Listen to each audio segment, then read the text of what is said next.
Welcome to News on NTA International. We are live streaming on Vision TV 247 and on other social media platforms. I am Mina Daniels.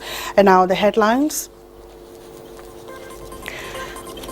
With the right leadership at all levels of governance, the country's growing population can be harnessed and positively deployed to transform the nation.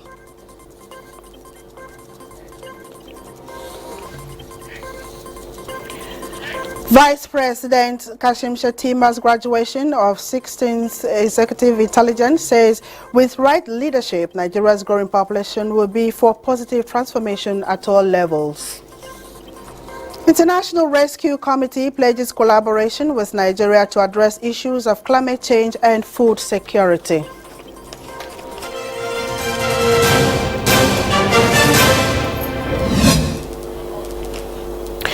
With the right leadership at all levels of governance, the country's growing population can be harnessed and positively deployed to transform the nation.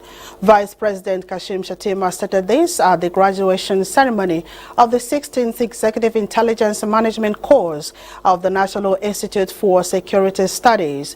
State House correspondent Abdulrahman Jibrila reports. I hereby confer on you all, fellow Security Institute.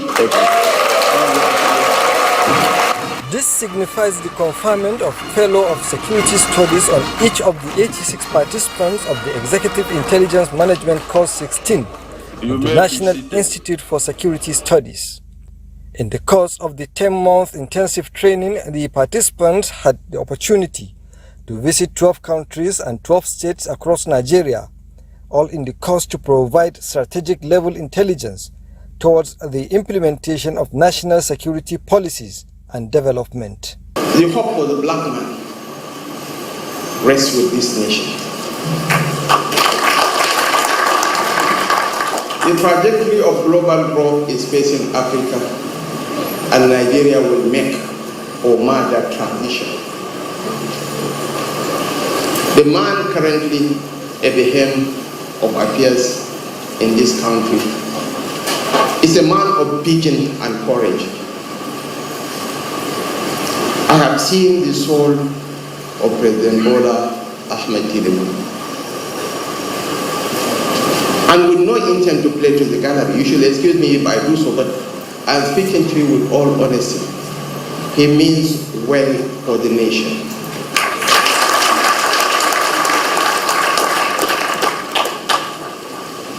And we all need to rally around him, support him, and reposition the nation. The course 16 has equipped participants with leadership skills to be able to address the dynamics of national and global security challenges in their respective agencies and countries, all to foster interagency synergy and international cooperation. We shall continue to appreciate all the agencies that partner with us in the journey so far. And I promise the other security agencies that the DSS will continue to provide you with proactive intelligence so as to drive your operations intelligence-wise. I'm happy to attest that our graduates have met all the expectations of the course and are leaving the institute better than they came in so many ways. They have become worthy ambassadors of their agencies and countries. Our esteemed guests, in addition to the IMC, and in response to the demands from stakeholders, including state government, the institute also offers other short-term security courses, training programs, seminars, and symposiums on security and policy issues for cadres, for all cadres. Highlight of the ceremony was the presentation of report of the study conducted by the participants with the theme Globalization and Regional Economic Integration, Implication for Sustainable Development in Africa. From the National Institute for Security Studies, Abuja, Abdulrahman Jibrila, NTA News. President of the Senate, Senator Godswill Akpabio, is an extraordinary man whose charisma and life of service has helped to push the cause of unity in the country. Nigeria's First Lady Oluremi Tinubu stated this in Uyo, Akwa Ibom State Capital, where she joined other Nigerians to celebrate the Senate President on his 61st birthday. Senator Akpabio has continued to serve our nation diligently in the Senate. As the Senate President, he has displayed exemplary leadership, fostered unity, and promoted the interest of many Nigerians. He is committed to the principles of democracy, accountability, and good governance is also commendable. And I'm overwhelmed by gratitude for all of you, for your unwavering support, your deep affection, and for the trust you have placed not just on me, but on the leadership of the National Assembly. Nigeria has asked the rest of the world to join the Ministerial Alliance for Nature Finance as part of commitment to meeting the nature finance goals considered essential in protecting and conserving at least 30% of the world's lands and oceans. Minister of Environment for State Isaac Salako made the appeal while delivering Nigeria's position at the 30 by 30 high-level event on Nature Day in Dubai. Charles Alpha reports. Reechoing Nigeria's commitment to work with the global community to achieve the 1.5-degree climate target, Minister of State for Environment Isaac Salako explained to leaders how the African continent is more vulnerable to climate change than any other, pointing out the inequality in the ways countries are impacted by biodiversity. I am very pleased to announce that Nigeria is launching a Ministerial Alliance for Nature Finance alongside Liberia, Samoa, and Sierra Leone as part of the diversity-rich countries from the Global South. West Africa's lack of solution, he said, means that communities become poorer, food security jeopardized, and rural population forced to relocate, resulting in loss of livelihoods, security challenges, and sadly, a lot of time, loss of lives. The vision of Nigeria, he also explained, is to ensure that the world truly unites and respond as one. ECOWAS countries have reached a consensus to support the ambitious target of protecting 30% of land and ocean by 2030. Nigeria, as a member of HAC, is mobilizing ECOWAS countries to launch a regional coordination process to map out our joint contribution to 30 by 30. He believes countries must unite to ensure that calls for ambition for expansion of protected areas is matched with equal ambition. This is because 500 to 900 billion US dollars is required per year to address biodiversity loss. From Dubai, Charles Alpha, NTA News. And the 91st ECOWAS Council of Ministers regional meeting has ended in Abuja with renewed vigor in strengthening democracy and fostering development in West Africa and the Sahel. Garubana Ta'ala reports that member states have concluded their submissions to their principles ahead of the 64th summit of the Authority of Heads of State and Government, who are expected to adopt community protocols hindering progress of the African Continental Free Trade Agreement in the sub-region. The issue of the customs union, the issue of the ECO, the common currency, removal of tariffs. You have the Abidjan-Lagos corridor and several other trade corridors that are being further reinforced by the actions of ECOWAS. And moving on, the International Organization for Migration, IOM, has enlightened the ECOWAS Parliament on the need to enact laws and policies that will address the challenges and harness the benefits of migration in West Africa.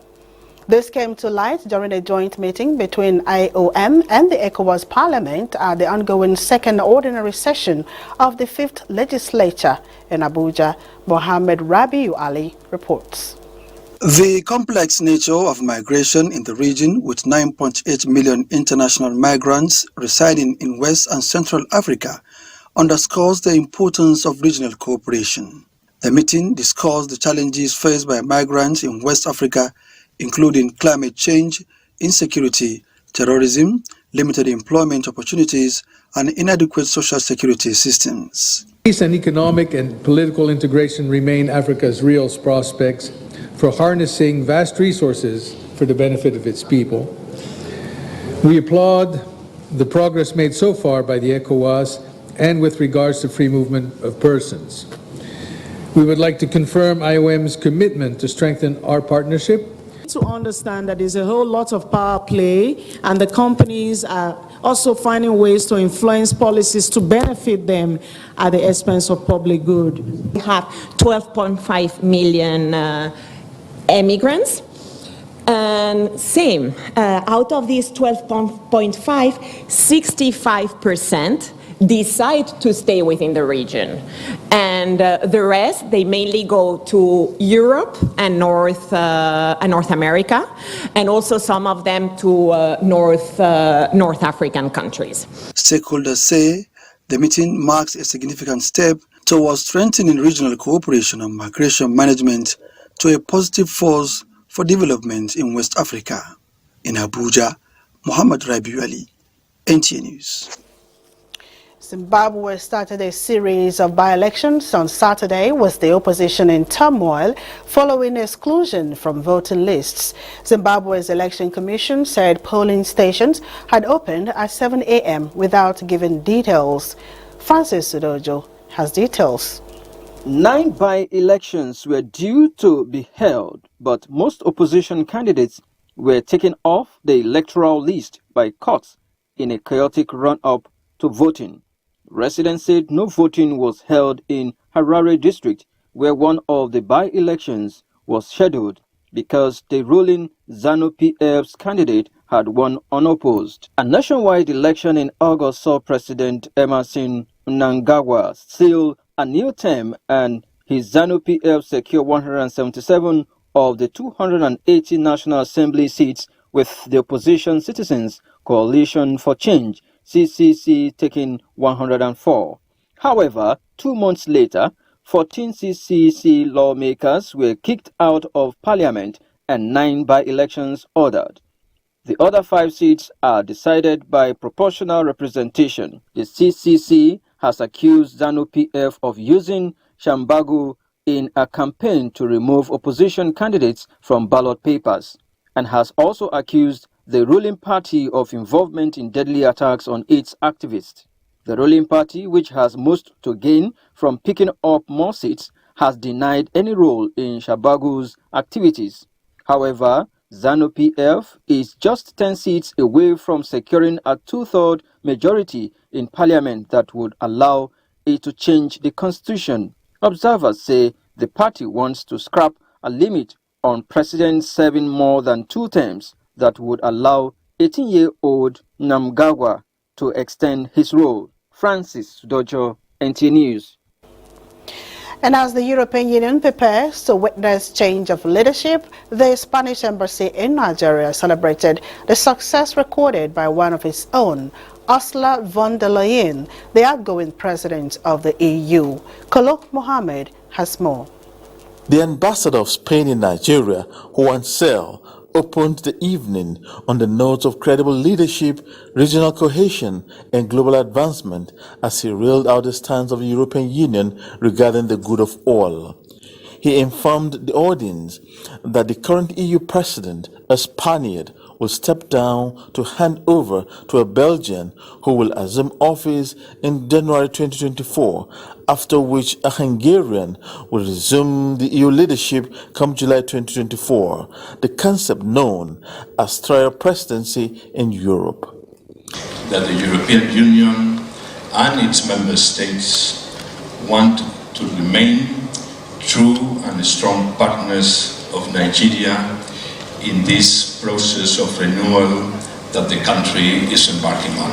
His opening remarks preceded music and the globally acclaimed flamenco dance, which is native to Spain.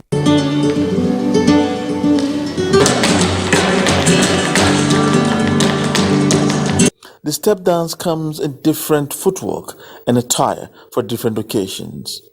The thrilled audience gave the entertainers a standing ovation in the end.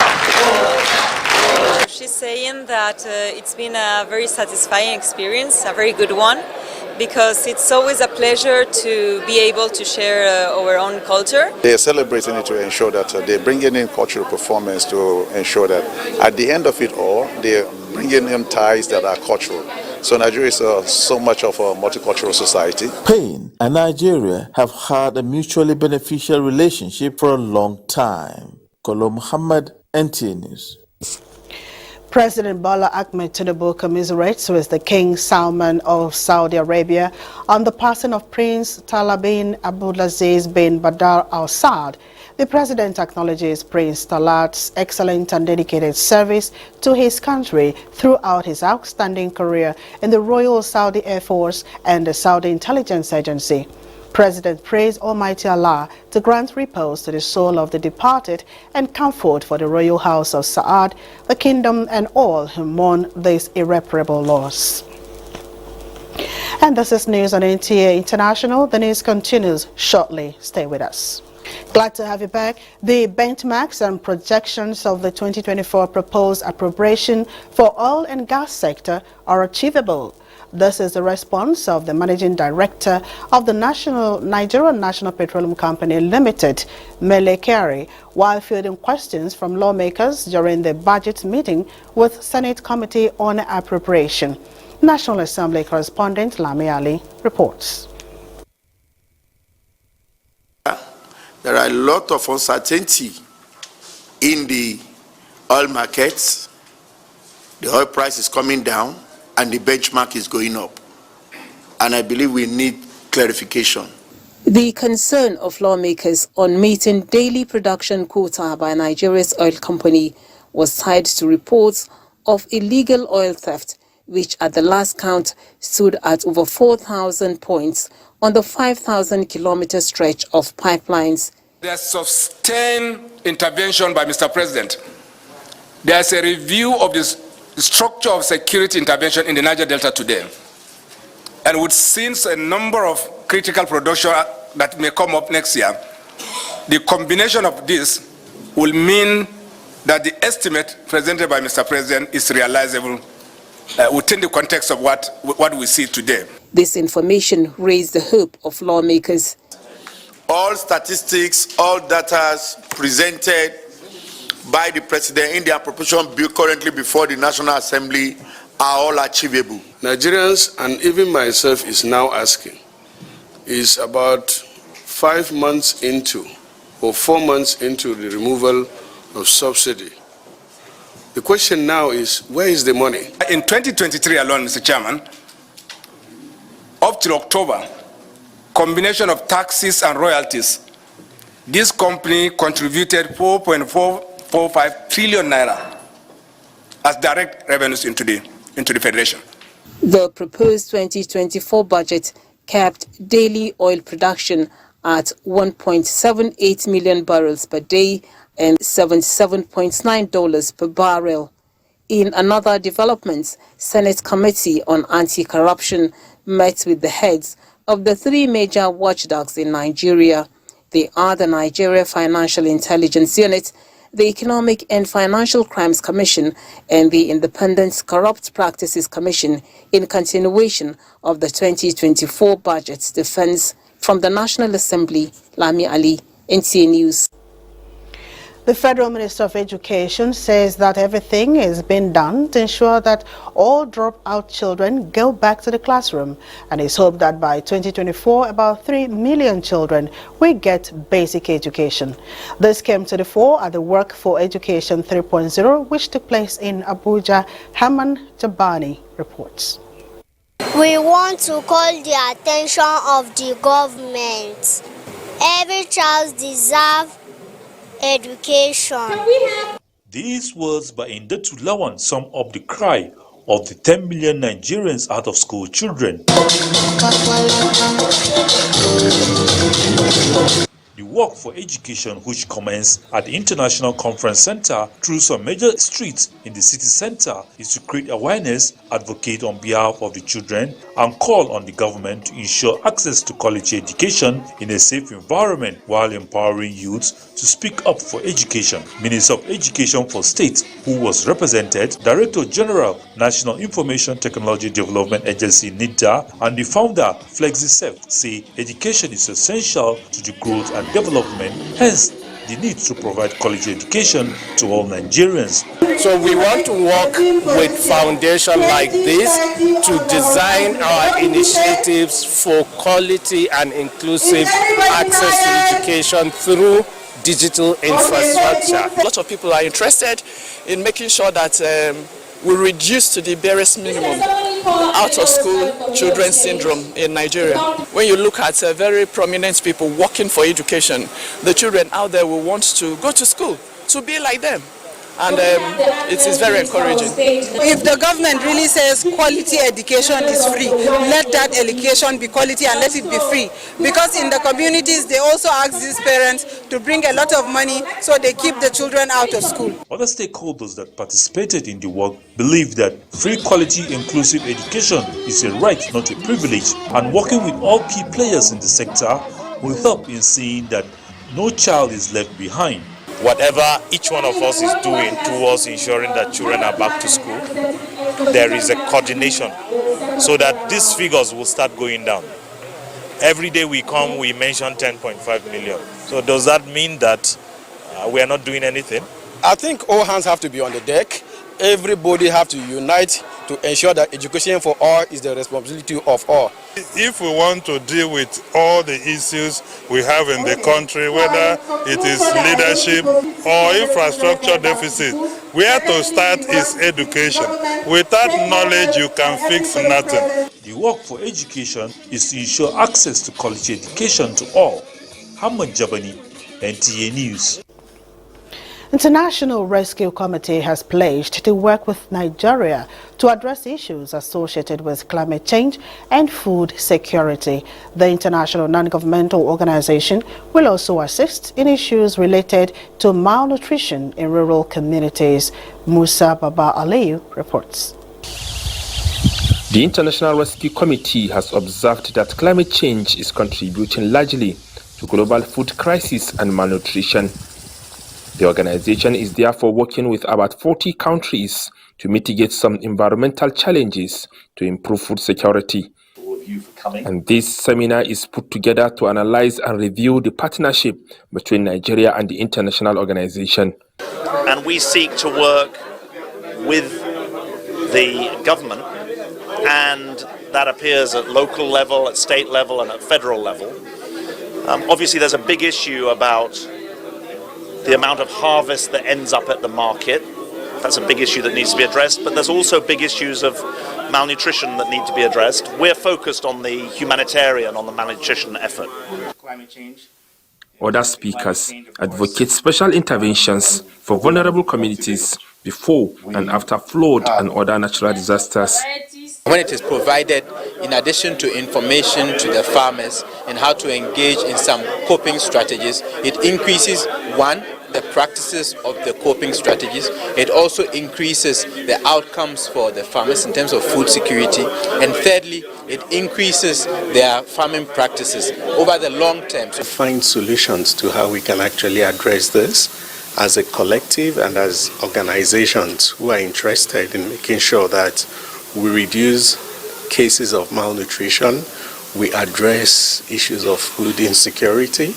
The federal government, under the Federal Ministry of Agriculture and Food Security, says it's ready to work with local and international organizations in eradicating hunger and malnutrition in the country. Musa Baba Aliyu, NTA News. Nigeria has retained its record position of a status in the Global Alliance of Human Rights Institutions. This was made known as the National Human Rights Commission marks International Human Rights Day in commemoration of 75 years of Universal Declaration of Human Rights. Omenka Amarachiku reports. The International Human Rights Day celebration is a call to action to remind people on the journey towards the December 1948 UNESCO Declaration on Human Rights. 75 years down the line, the memory lane in championing the cause of human rights promotion and protection, the National Human Rights Commission is using the day to create awareness with a road walk around the streets of Abuja. The fact that we are independent is also something that is something to be very, very proud of. It is one of the principles and it's one of the requirements that a body that handles this kind of function should be independent, which also shows the commitment of the government that this body should be independent and it should carry out its functions, and Nigeria is committed to the promotion, protection and enforcement of human rights. We have a toll-free number here. All of us are wearing the dress which shows 6472, which are toll-free number. These are advancements in the area of human rights. That means that anybody in Nigeria from any corner of Nigeria can report a violation of human rights. That is a massive awareness creation. That is a massive access to the people to at least air their views. The commemoration with the theme, Dignity and Freedom for All, the Commission is hopeful Nigerians will join cause of human rights protection in a bid to sustain the country's A status listed by the Global Alliance of Human Rights Institutions. In Abuja, Umenka Marchbu, NTA News. And now a quick look at Sunday's weather forecast.